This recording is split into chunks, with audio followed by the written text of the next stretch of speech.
wanted to sue someone, but you don't have a lawyer, how would you get legal advice? I think some lawyers do pro bono.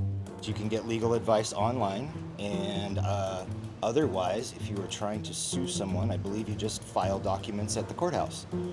There are advocacy groups, whether you're a tenant for a landlord-tenant dispute, for instance, you want to sue.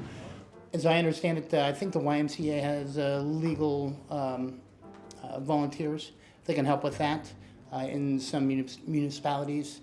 I'd imagine you can always call a lawyer and talk to them.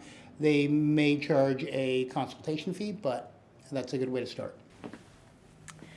So I think this is a great time to talk about the difference between criminal law and civil law. So in criminal law, if you're facing a consequence of imprisonment, there's a constitutional right to have an attorney appointed for you.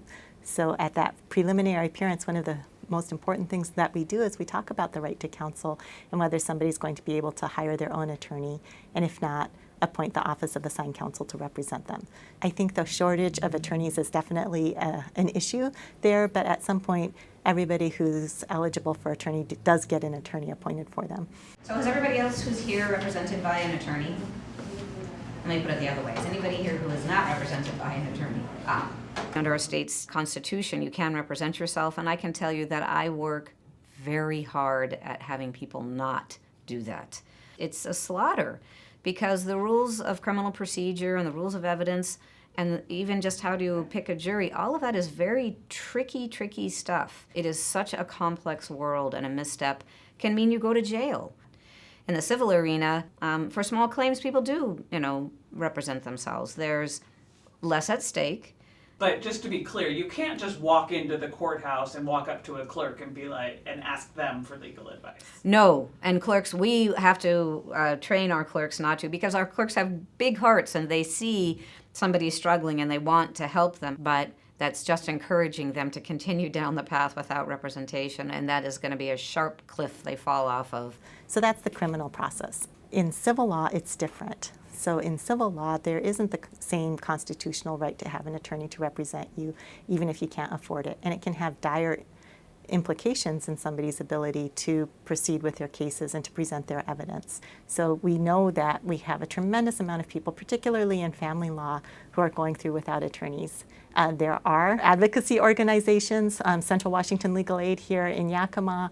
There's Northwest Justice Project, and they operate a toll-free legal hotline, and it's called CLEAR, Coordinated Legal Education Advice and Referral. People can call that hotline and try to get legal advice or to get some help to work their way through the process on their own if they can't have an attorney, and sometimes they even get an attorney assigned for them as well. And the YWCA do have services to help low-income people with family law cases. I don't think that there's enough attorneys to help all the low-income people who need help with family law cases.